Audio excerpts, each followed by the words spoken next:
Hello, and welcome to At The Podium with Manuel Amezcua. You may be thinking, the person talking right now doesn't look or sound like Manny.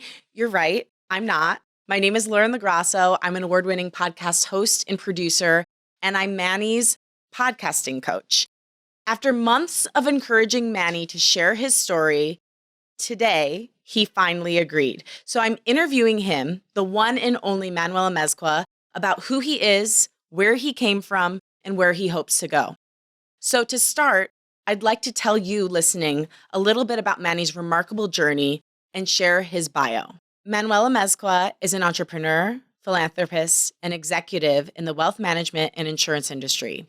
He currently serves as CEO of MassMutual Great Lakes, and he's the founder of the Podium Group, which has a concentrated focus of serving athletes, business owners, and CEOs. Within Manuel's 5-year span leading MassMutual Great Lakes, the firm has sponsored and supported over 60 nonprofit organizations and has been recognized on Metro Detroit's Best and Brightest Companies to Work For list annually since 2018, as well as Crain's Detroit Business Cool Places to Work in Michigan list in 2019, 2021, and 2022. Manuel has been recognized by D-Business magazine each year since 2019 as one of Detroit's 500 most powerful business leaders in Metro Detroit. He received the 2019 Huebner Service Award from the Detroit chapter of the Society of Financial Services Professionals and MassMutual's National Community Service Award in 2015, 2019, and 2022. During his professional career, he has spoken at more than 50 conferences and companies across the country. He believes some of the greatest professional skill sets are the ones we learned as children. Be polite, remember and use a person's name, ask for permission, and give compliments because being kind is cool. He lives in Michigan with his wife Samantha and his children Ava and Atlas. Today you'll learn more about his journey, his career, what drives him, his family, how he defines greatness, and what it truly means to be at the podium of life. Before we get into it, I also want to give a shout out to all the At the Podium listeners and followers who submitted amazing questions. They're sprinkled throughout the interview. We truly appreciate you being in the community and listening to the show each week. So without further ado, here he is, Manuel Amezcua.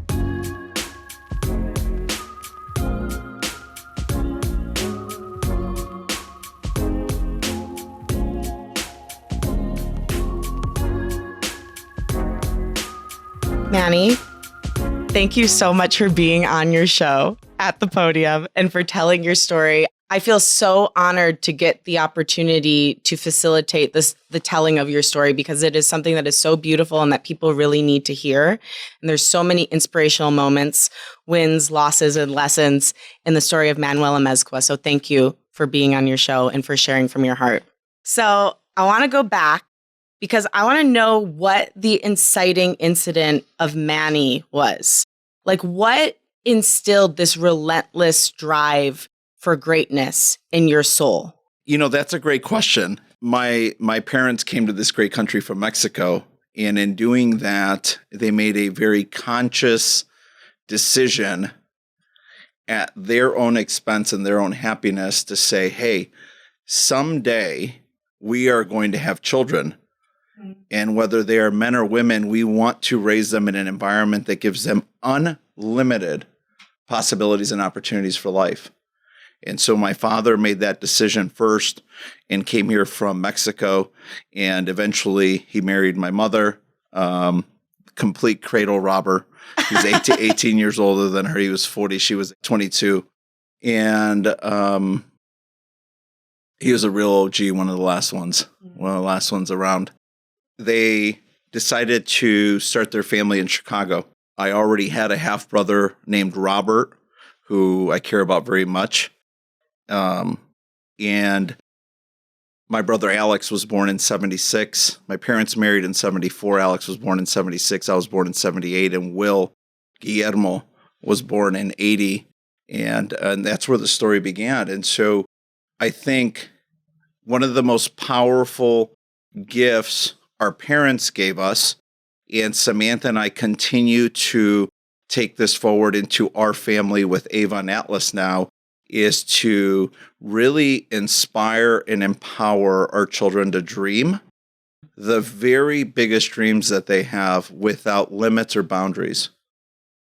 And our faith is rooted in believing in God, and we believe that He is the only one who can choose otherwise.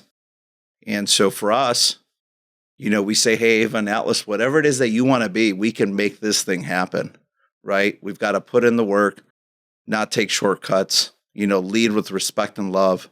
Our parents gave my brothers and I that in a big, big, big way. Big way.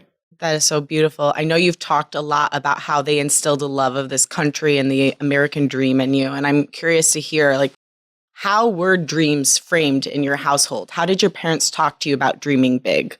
I don't have memories of them saying, this is what the American dream looks like, or this is what greatness looks like. I have very fond memories of them saying, this is what it looks like to be a good human. This is what it looks like to be a man of character and integrity, even making mistakes, right? Because I think that's one of the things, again, grounded in our faith. We understand that those things happen. It's when they happen, am I working on a way to learn from that moment, right? The lessons are in the wins and the losses, the moments of adversity. Am I taking a second to hit the pause button on the movie of life and learn from that moment so as to not recreate whatever mistake or missed opportunity or misstep occurred? And I've made many of them, but I don't vividly recall them saying, this is what it's going to look like. I do vividly recall conversations about having respect for people. I do vividly recall having conversations of when you walk in a room, you greet everybody, eyeball to eyeball, firm handshake, be proud of who you are and the family you represent, be kind, be polite, ask for permission, say thank you, even if it's in excess. Give gratitude at all times for what you have. And those are the memories that I remember. And I think that those characteristics or descriptions of what it looked like to be a man that can be respected someday, those are the sort of the foundation of where we then, all of us, all my brothers and I, we just got to work and we just started grinding since a very young age, whether it was academically, athletically, or in the workplace. And we're still doing that today. Yeah, all very high achievers. And of course you are, being the CEO and having this amazing financial practice. So I was curious about that because something I've heard you speak about in a lot of your speeches and a lot of your talks with people on the show is, in childhood, there were a lot of financial peaks and valleys. There was struggle because your parents were immigrants. They were working hard. And you've told me yourself how part of what drives you today to create a better financial future for yourself and others comes down to seeing that struggle and knowing your parents deserve more and there could be a better way. How is that struggle something that drives you today? And how do you keep them in mind in everything you're doing in this field? Growing up in a very blue-collar neighborhood of hard-working American families, some immigrants, some not, defined by that generation, it was just in the air, like it was in the grass that we tackled each other on, like grit and grind and work ethic and responsibility and getting up and doing what you said you would do, honoring that commitment that you said. It wasn't just my mother and father who were working hard to provide opportunities for their children. It was all of my closest friends, from, Chris Ader, Matt Adam, Randy Ridgely, Adam Maley, Augustine Vargas. I just have so many friends from my childhood, Michael Soto, where all of our families were that way. My brothers and I think we were blessed abundantly to be surrounded by families who had similar core values. And they demonstrated that day after day, week after week, month after month, even with the peaks and valleys around financial security, stability, and success. And so in remembering the peaks and valleys, but being reminded that we all just had to stay the course. No matter what, you stay the course, right? And that's where I always say, especially to Avon Atlas today, grit and resiliency, that's measured very easily. It's measured by how quickly you bounce back to what you said you would do in a moment of adversity. When you do that and you stay the course, I believe that that is the simplest, most tactical way to continue to make progress towards those dreams and priorities that you have in your life. I have two more questions about your parents. I know that they're such and continue to be such a big influence in your life. And I'm wondering what quality from your dad runs through everything you do in your life? Oh, I'm like the most controlled chaos risk taker. If you think about my father's story, he came here with virtually nothing in his pocket, knew few people, and then somehow makes his way to Chicago and then said, hey, I'm going to go back to Mexico, and meets my mother and says, no, we're going to get married. And he went and then comes back to Chicago with my mom, right? And then says, you know what? We're going to move to Northwest Indiana. And we land in East Chicago. And then we land in Hammond. And he just went. And he just always went and went and went and went. And my father, as much as others from the outside looking in may not see it, I idolized him for that aspect of who he was and what he represented. And so the day I graduated from college from DePaul, Division III, Greencastle, Indiana, the next morning, I packed up my car at our fraternity, Delta Tau Delta, greatest fraternity on campus, Beta Beta chapter. And I drove to Dallas, Texas in one day by myself. And I said, I'm going to go work for this startup company in Dallas, Texas. And I want to start the day after I graduate. That sounds about right for you. I get to Dallas, I move in, and I started work that Monday.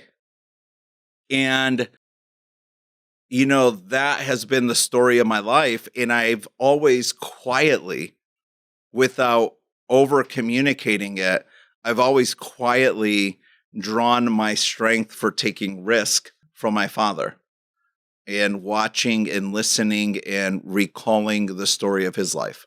I get my love of our faith from my mother, praying of the rosary from my mother, asking God for guidance, for clarity, for discernment, for courage, for confidence, for humility. I get that from my mother. I also am a closet aspiring chef and florist. I hear you're an amazing cook, by the way. I am actually really What's good. your favorite thing to cook? Breakfast tacos. I literally make the best breakfast tacos in the state of Michigan.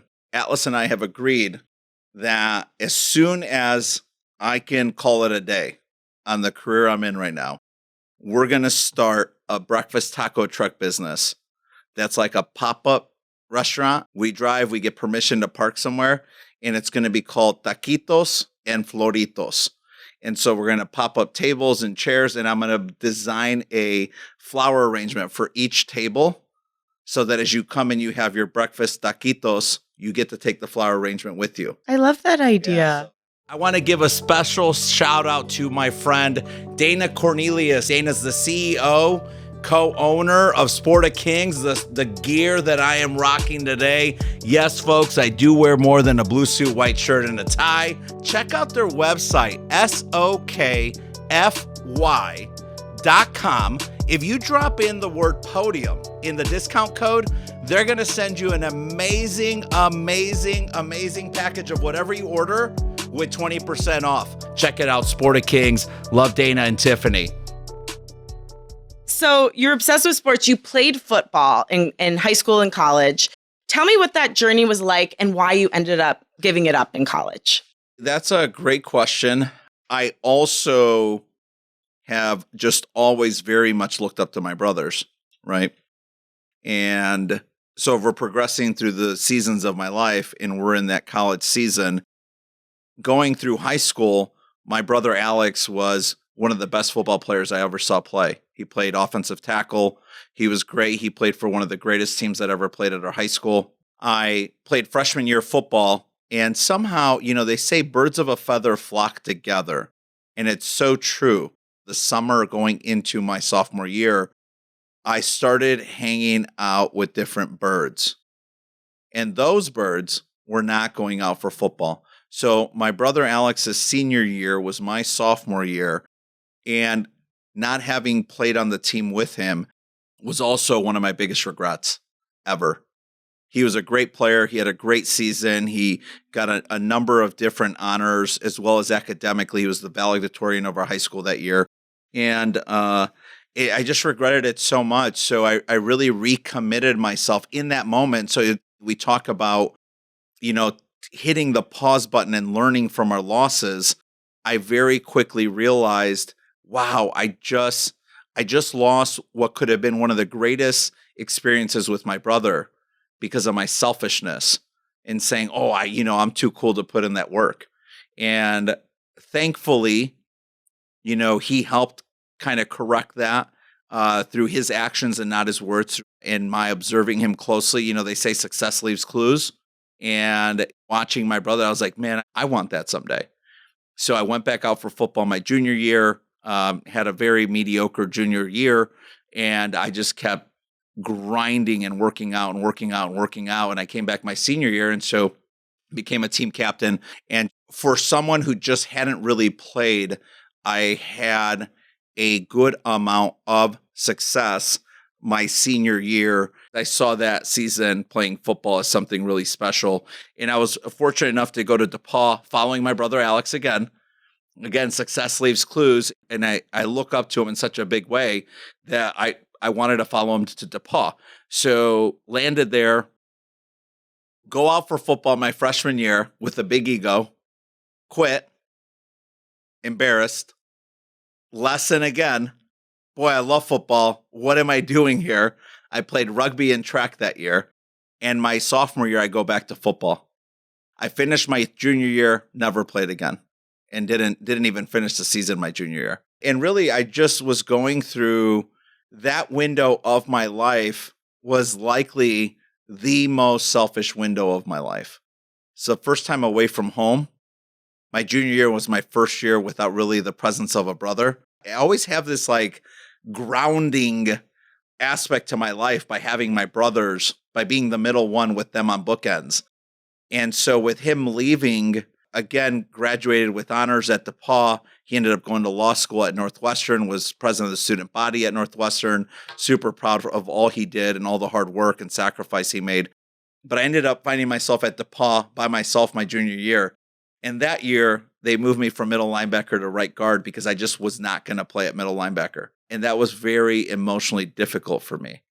Anyone who's played offensive line knows it's like all the guts, all the courage, zero glory. And I just was accustomed to needing recognition and, needing to achieve. And I need measurements. I need to keep score. Well, how do you keep score on offensive line? You don't. And so I left football halfway through my junior year, and I never played again. And leaving DePaul, I've said this many times, even when I've gone back to DePaul, because I serve on an advisory board, greatest regret of my collegiate career. So greatest regret of my high school career. And then, I was that sharp that I said, hey, let's do that again in college. And so I recreated the same experience in college and somehow just did not make a decision that I could look back on and be proud of. So that's a great question. I don't even know that it's about the latter part. I think it's about what process or structure do you have for decision making in your life? We talk about mentors and advocates all the time. And I'm sure I was yapping about mentors at that age too, but I didn't take it seriously enough to put guardrails or a structure or process in place for me on how I was making big decisions that would impact the rest of my life. I go back to DePaul now, and all of my closest friends were the team captains. Two of them are the godfathers to my children, and I can't share in the celebration of their 4 years, in the celebration of what they achieved their senior year. I can't partake in that other than as a fan. And if you think that's not bothersome, it's crippling. It's crippling. I've been back to DePaul maybe 3 to 4 times in 20 years. I've gone to 0 reunions. Why? Because I'm not proud of having quit. It's not what I want to represent. It's not what I want to teach my children. It's not who I want my wife to be married to. But, I have to acknowledge that. But if you don't challenge or force yourself to confront the adversity as well as you confront the glory, you're going to miss out on so much. We will wake up and our lives will be so dynamically different than what was destined for us when we were born. And so that's why, I just kind of still struggle with it, right? Everyone who has dreams and priorities for their life, 3 things: write them down, because if it's not written, it's not real. Make them public. Maybe not to the world, but make them public to the people who love you, care about you, and are truly your advocates. A mentor tells you what to do, an advocate does it with you. And that's a big difference. And then have a system in place.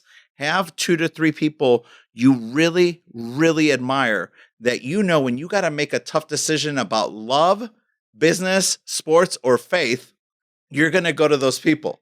Have a process for that. And I just didn't have it then. Thankfully, I have it now. So I make less of those bonehead decisions, but I didn't have it then. So let's talk about another setback you experienced, because you did, like you said, bravely pack everything up. You were ready to do this startup with some of your best friends from college, and you did it for 2 years. It was a great time in your life. You took $40,000 and then stock in the company, and then the company ended up going under.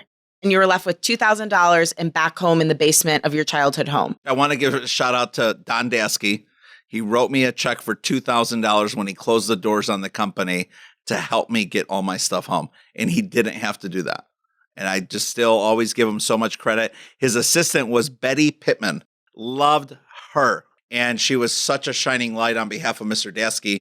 So what did that job teach you about life, and how did it inform the rest of your trajectory? Well, I think it continued to just build upon this theme and this observation and impression I had of my father, who was, my dad had a ton of courage to take risks, right? And him asking my mother alone, he was 40, she was 22, to marry him and leave Mexico, move to Chicago. Oh, yeah. Your eyeballs are going to freeze. You'll love it. Samantha and I were already married when we were living in the Chicago area. And I said, hey, what do you think about moving to Michigan? We had been married 13 years, had 2 children. We were together in love, trying to dominate everything. And I was still hesitant to ask her to move to Michigan. So I think just building upon what I thought about my father, which was, hey, it's okay to take risks. It is okay to take risks. I genuinely believe fortune favors the brave. Fortune favors the brave. Okay. There is I've not seen it yet. Not in my lifetime with somebody that I am close to. I have not seen someone say, I get all my courage and confidence from just myself. It's just all inner work. And so just watching my dad take risks gave me confidence to take that risk. And the fact that, to me, I've just always been obsessed about what it looks like to be a great teammate. What's it look like to constantly get picked first to a team where people are like, I need that guy on my team. That's what I want to represent in my life. I want to represent the guy that everybody's like, I want that guy on this team.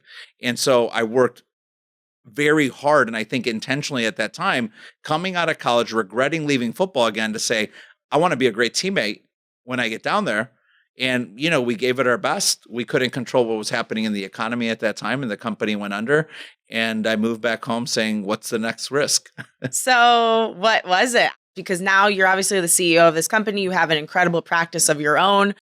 How did you get from that basement to sitting in this beautiful office that has a complete view of the city of Detroit? I fumbled around in 3 different jobs over the course of about a year. When I moved home, I really was clueless about what I wanted to do.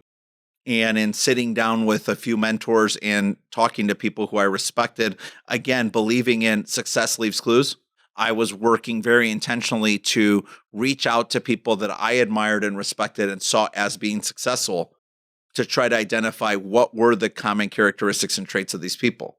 And were they happy? That's a big thing that obviously, we would take from my parents in growing up in our house. And I see just in being married for going on 19 years and with Samantha for 22 years, I just see her unflinching obsession of, hey man, the first question is, are you happy? Why do you think so many people miss that? Because it's so true. I see this all the time. I live in LA, as you know. People have ungodly success, such a wild amount of success, and they're miserable. Because all that the media and big business and big brands market and promote is that you will be happy if you buy our shit. If you come here and spend a ton of money, you will be happy. If you buy this, you will be happy. If you wear this, you will be happy. If you come to this game in this suite, you will be happy. If you go on this vacation, you will be happy. And that's bullshit. It is. Like, no, you have to be happy first to then be like, man, I really appreciate the fact that these are slightly more expensive shoes than I would normally wear. And my shoes are not. These are the third soles on these shoes. These shoes are 11 years old. Okay. And he's got a good cobbler. Yeah, incredible. Hey, Beehive, Chicago, Wells, South Wells Street. My guy, Sam. Sam, you heard it here first. Shout out, Sam. We simply live in a society that is conditioning humanity to believe that immediate gratification and consuming expensive things somehow will change the way you feel on the inside. And it's not. Living your life with people who you love and you pour into, like a fountain, not a drain, and that pour back into you is really, I think, the foundation of getting through any peak and valley. And in having that, you're able to still find joy, real joy, and gratitude for your moments and for whatever it is that's happening. So what happened was through that brief discovery process, which was probably 6 to 12 months, there was one consistent theme that I found in the people that I looked up to the most, which was they were in sales and they looked at sales as an act of service, not as a transaction. And so I was fortunate enough that at that time when I was soul searching what I might want to do for the rest of my life and hopefully not take that many more risks and missteps, it became obvious as soon as I met a gentleman by the name of Joe Gurgley that I wanted to be Joe Gurgley. I had been introduced to him by a mutual friend, Mike Haddon, who's a stud I thought the world of. And he said, hey, you need to meet my friend Joe. And so Joe calls me, we take a meeting, and he pulls in, parks, gets out, Navy suit, just like this, white shirt, crisp white shirt, gold tie, and a Rolex. And I'm like, this dude, like literally is like the Irish character in the Godfather movie. I'm like, I want to be him. I don't even know what he does. I'm going to go work for this guy. He comes in, sits, huge grip, like bear paw grip, shakes my hand, does all the things my mom and dad said. This is what a man of character does. At the end, I'm just like, I'd like to work for you. And two months later, I take my life and health exam. I pass it. And literally like a month and a half to 2 months from when we met, I started on February 10th of 2003. So you're at Country Financial. Then how do you go from there to where we are now? There's really 3 skill sets that I really tripled down on as I was coming through my career. One was honor my commitments in business. So if I said I would do it, I did it. Number 2 was be unflinching and undeterred about meeting new people. Have a presence, have a system for getting to know people, have a process for inviting people to sit down and visit with you when it's appropriate to share what you each do. And then I think the third for me going through the business and coming up in the business was that I just became obsessed with it and I shared my obsession. I become obsessed about things. And when I do, I love sharing it. And I became obsessed about the business. This business and Joe Gurgley changed the trajectory of our entire lives for my family and for anyone connected to my family. Anyone connected to my family will be mathematically impacted by the gift of this career. One thing I'm noticing that runs through everything you do and everything you say is authenticity, creating authentic relationships, authentically being obsessed with something and not being able to contain yourself from sharing it. Human connection. What is your system for creating these connections with people? Because I think a lot of people struggle with that. And have fear in being vulnerable enough to reach out? I found that, look, I'm relearning this every week, every month, every quarter, every year with my own family, especially my wife Samantha. One of the greatest things, if not the greatest thing that I think we all seek in life and out of this experience on earth, is to feel appreciated and understood. And so for me, I found very early on that if you are going to go out and attempt to build a presence, a brand, a reputation, and influence within a certain demographic, you have to have a simple, repeatable system for doing it in order to not just do it efficiently, but to be effective. So systems, consistent systems create predictable outcomes. So for me, I just always use the acronym F.O.R.D, family, occupation, recreation, dreams. If we meet at an event, within 15 minutes, one, I'm going to control asking the questions. Two, you're going to love sharing your story. And three, 4 out of 5 times, you're going to say, wow, my boyfriend hasn't even asked me all that in the last 6 months. F.O.R.D, it gives me a chance to say, Lauren, hey, I'd love to hear a little bit about your family. That's it. Now, Lauren's going to take that and interpret that however Lauren does authentically about her family. Oh my gosh, I love my dad. My dad's my Uber, and he takes me everywhere, and he walks me into the offices that I got to go to, and he makes sure that the room is safe, and he kind of clears the room. And after he's assessed the safety of the room, then my dad leaves. Michael LoGrasso, shout out to you. And so, that's awesome, right? I learned so much in how you just answer, hey, tell me a little bit about your family. Then I can ask you, what do you do for work? I'm curious. Loved hearing about your dad. I'm curious what you do for work. So occupationally, what does the person do? What do you love about it? Get them to talk positive, happy feelings, happy emotions. Don't ask negative leading questions. Ask positive leading questions. Third one is recreation. Boy, that sounds like you work a lot. When you unexpectedly take a day off, what's the first thing you choose to do with your free time? So now you're understanding recreationally what the person does. And the last thing I always love to ask somebody about is their dreams. Hey, what's that one thing that if you just crush this year and you get that promotion, you get that bonus that you mentioned earlier, what's that one thing you're going to do for yourself to hit the pause button on the movie of your life and say, nice work, Lauren. I'm proud of you. You do that in 15 minutes, that's more powerful than 90% of the conversations that happen in any given day. That's it. Because relationships are everything. And what you're really doing, you're not selling, you're building a relationship. So you're in a business that can be very high rejection. I know you have an incredible success rate, but you've undoubtedly had to deal with a lot of rejection in life. How have you learned to cope around rejection? And what's your advice for someone out there who's struggling with that in their lives? I wish I had learned this very early on, but if you have a good system for meeting the type of people that you really can be helpful to, I think that's step one.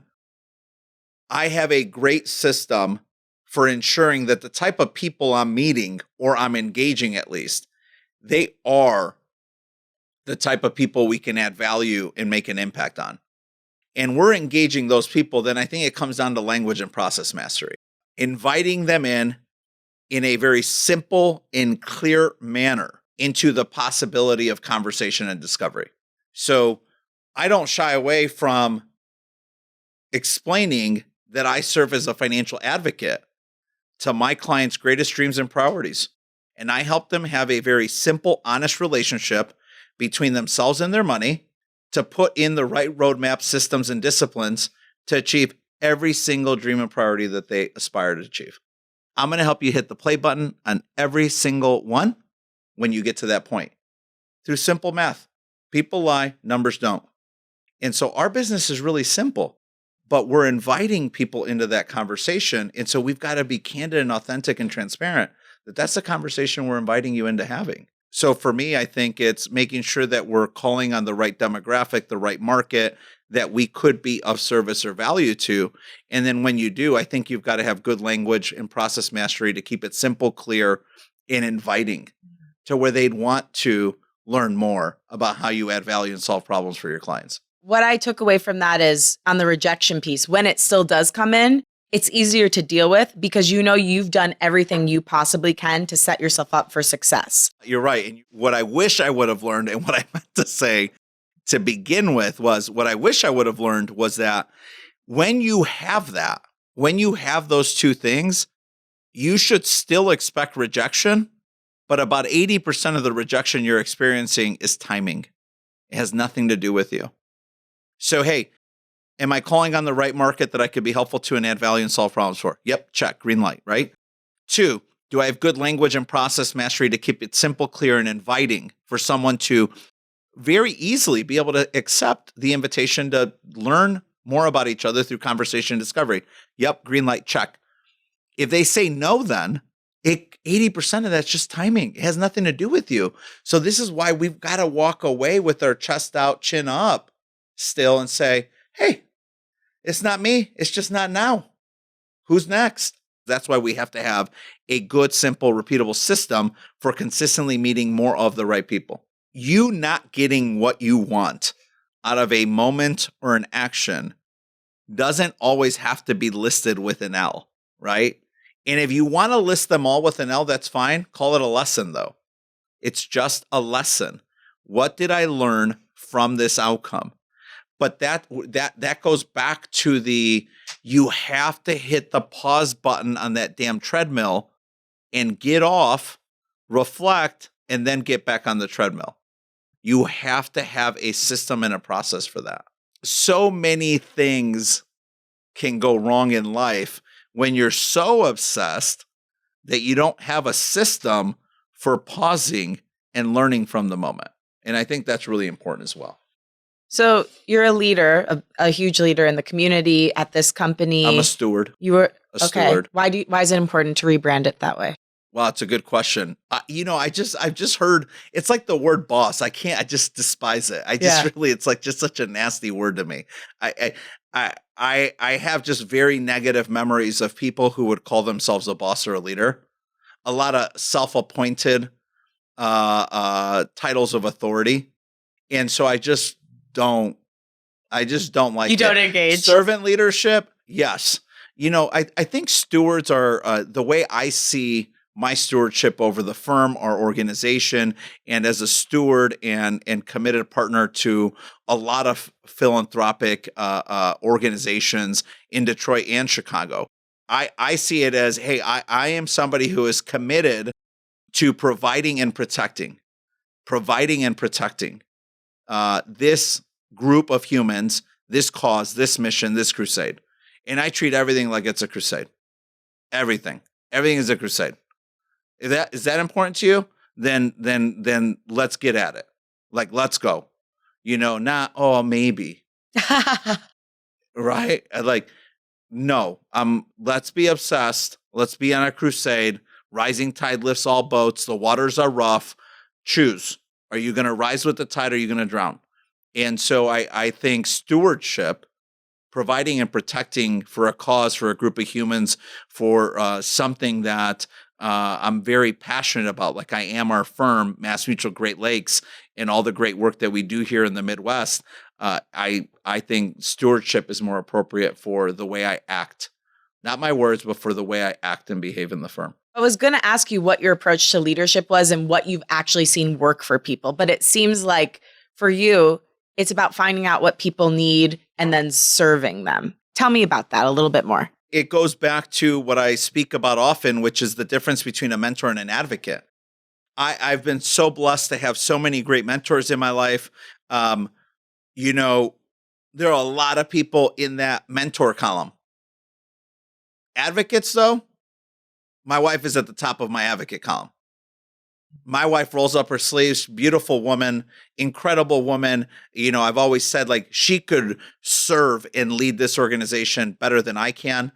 She just chose to serve and lead our family as her priority. And so she's the CEO of our home. I've never in my life said my wife stays home. My wife works from within the home.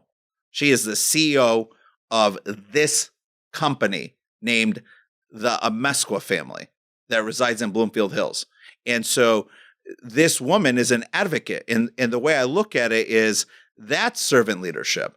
because she rolls up her sleeves when I fall down, when I fall on my face, when I make a mistake, when I'm struggling with, do I make this investment? Do I take this risk? Should I believe in myself? Am I starting to feel imposter syndrome?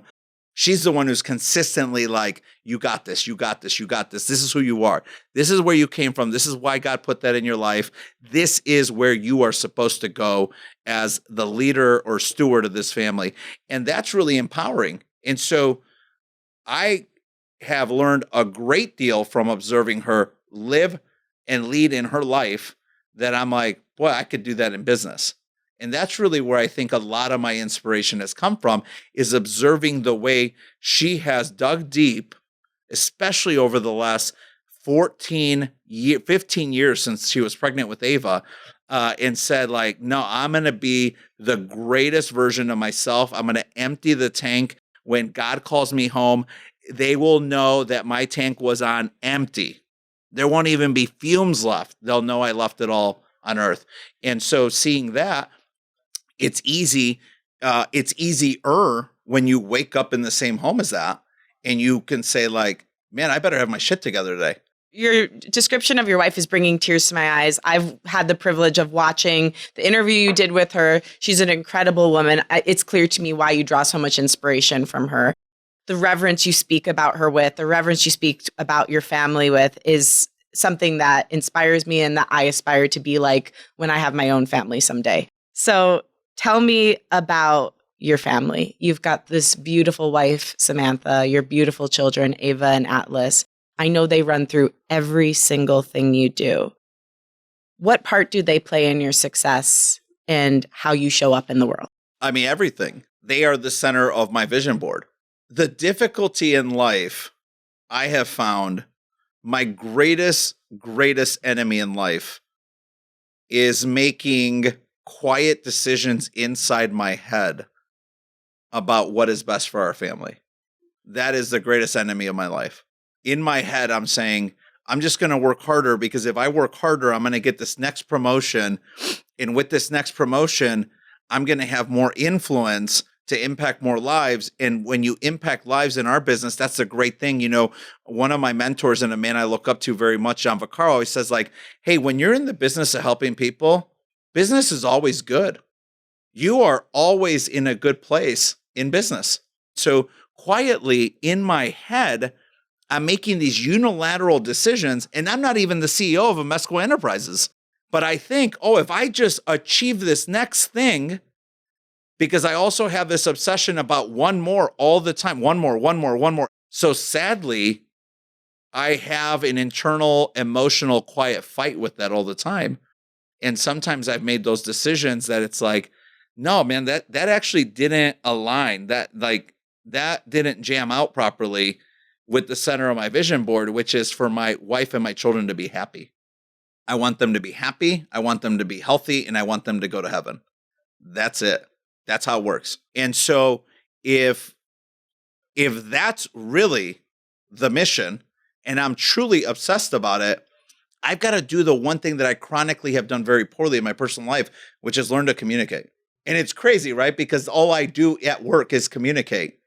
And so 3, I want to acknowledge the fact that like, I know that increased communication, intentional communication, focused, obsessed communication, just one-on-one with each of those 3 people that I'm obsessed about and love so much, that will continue to help me feel the happiness I'm seeking and the like simple success I'm looking for in life. What's the best and biggest lesson you've learned from being Ava and Atlas's dad? I actually don't have to think about it. I was thinking of what are the right words for it, but they were born into the world just craving the same thing that we all crave as adults. Like, hey, Dad, just see me and take time to understand me. And I'm like, wow, like, that's it. That's all. That's really, it seems so simple. I'm like, wow, how do we screw it up so much, like as adults, right? Like, oh, Atlas, you want to go to Loop Sports Cards again and buy a bunch of sports cards of players that you weren't even alive to watch, but you know your dad's obsessed about William the Fridge Perry and Mike Ditka and Dick Butkus, and it's like, okay, that is my son's love language when we're in Florida. So like I know that now. You know, Ava's love language are being active, playing sports. She loves to work out, man. This little girl's she's just gonna be like an assassin, like a brunette Kill Bill character, you know. And it's like working out, being active, enjoying different experiences together. She likes quiet time. She likes alone time. It's like just take time, hit the pause button, invest time together, understanding each other. What I understood from that was the most important thing you've learned from them is it just reiterates the fact that we all want to be seen, we all want to be known, we all want to be understood. And they've helped you to really hone in on that. You've been able to see them, and it sounds like they've also been able to see you. So I said you married up, and I know that you do feel that, but I feel like you married a true equal, and you married somebody that is your absolute partner in life, where you really meet each other, where you're fighting for each other in the relationship. And I think that's something so many married partners miss, is they're fighting for themselves, not for each other in the relationship and their family. What is the greatest lesson you've learned from being Samantha's husband? It's easily that I can always improve. And it's not improve based on something that she expects, but based on the happiness that I want in my life for myself. And watching her live and lead her life, I'm just continue to be reminded that it's possible for me to continue to improve my path towards the things that make me happy, because that makes me a better husband, father, son, brother, coworker, teammate. And so I think that's probably the greatest lesson that I've just consistently been reminded of as I've watched her just so gracefully live, this season of her life. So speaking of your amazing wife, I know you do a lot of philanthropy work together. I mean, that's a huge part of who you are, of what you do in the world. Tell me about that, why it's so important to you, and some of the things you're involved in. That's a great question. Anything where we are doing acts of kindness, of service, of value to other people, to take care of others on earth, is always going to be a top priority for our family. I learned it from our parents. I think my brothers and I had great examples of parents who maybe at times did not have as much as they would have liked, but they were consistently sending money to Mexico, to my grandparents, to my aunts or uncles who were struggling, to cousins. And just having that example, that's one of hundreds, but that is one that it happened every month in our house. And no matter what my parents were struggling with, I always saw them have enough nickels to rub together to share the little bit that they had. I always saw them, this table had 8 chairs and they made dinner for 8, and a family of 4 showed up. My mom would find a way to have 12 chairs and 12 plates of food.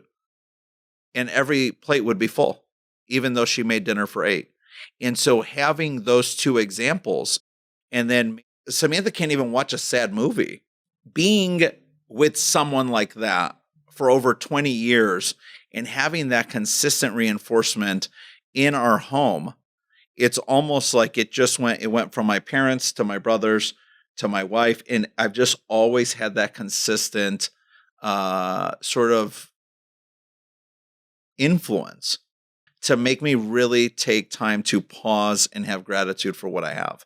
More than half of my life was not necessarily always financially secure or stable, definitely not financially successful. But we still took time to pause and recognize that if not us to help, then who?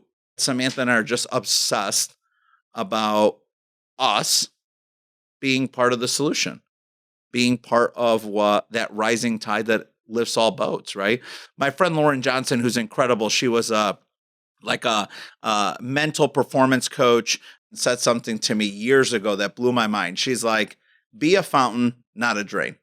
And she is a great example of someone who's living her life in a way that she is constantly pouring into others instead of taking away. And I think there's so many people around us like that we can look up to and look to learn from, because again, success leaves clues, that we're just choosing that we're going to be a part of the solution wherever it is that we live. And now we live in Michigan. And so there's just some organizations that we're just fanatical about, we love, we're obsessed about. And, in this season of our life, we want to play a big role. Love that. And it's so beautiful. Let's wrap it up by talking about a service that you do, which I feel this podcast is a service. You're giving so many tools and tips to people on how to live a successful, fulfilled, most of all, happy life through the people you talk with. Tell me why you started this podcast and what does At The Podium mean to you? Well, I started the podcast by accident. And really what was happening in my life, it was in the middle of COVID. We can all remember that season of our life a few years ago, that nightmare, if you will. And what was happening is I was conducting many more annual reviews with clients than I typically did in the previous 3 years since I had arrived in Michigan. So when I moved to Michigan, I really put my head on of being a steward of the firm, and I had put my personal practice on pause and just kind of communicated to my clients that I'm accepting this great responsibility. Here's how we're going to coordinate for the foreseeable future. COVID hits, and all of a sudden I'm not in the hallways, right? I'm not running. I'm not having a bunch of internal meetings. We really got mean, lean, and clean as a company. So I said, boy, this is a great time to reconnect with my clients. And so I intentionally began to reconnect with my clients. And in that reconnection, what we were observing is that in our 50-minute annual reviews, we'd only invest about 10 minutes going over their plan or planning or insurance. And then we'd invest the rest of the time saying, what podcasts are you obsessed about? What book are you reading? Hey, who are you drawing from today? Success leaves clues. Who is the successful person in your life that you're looking up to right now? And what are the clues? And they're like, man, we talk about our planning for like 5-10 minutes. And then the rest of the time, it's like, you're running a podcast. Why don't you just run a podcast? So I've been blessed that my private practice, which is under the Podium Group, it's a national practice now because people have a way of living their life and just moving across the country, even though it originated in Chicago. And it's mostly comprised of people in professional sports, entertainment, entrepreneurs who started their own company, or C-suite executives who are serving and leading the masses. And in working with those people, they all have really unique stories. And the common theme that I found with those people is that they're big risk takers. They're always on the run. I mean, they're like grind. And they've got huge visions. So many of these people are the children who grew up that never stopped dreaming like they were children. And so I'm like, man, one of the greatest tragedies in our country is that as we get older and get to college, we put so much pressure on students to decide what they're going to be for the rest of their life. And my story is such a perfect example of having 4 different jobs before I found my calling and before I found this noble profession. And I'm like, why don't we start a conversation and just, without any professional training, begin to record the conversations of the win, losses, and lessons along the way in people's lives as they've chased in an unflinching like fashion their greatest dreams and vision for what they aspire to create on earth. And so that's where the podcast originated from. It's become something pretty special, super blessed and thankful for the positive feedback that we've gotten. And as you know, one of my 3 dreams as a child, outside of being Batman, which if I launched off the 31st floor, I'd die. I'm not Bruce Wayne, even though that's my secret name for my second phone. And or being a big business owner, which I'm still working on trying to become that.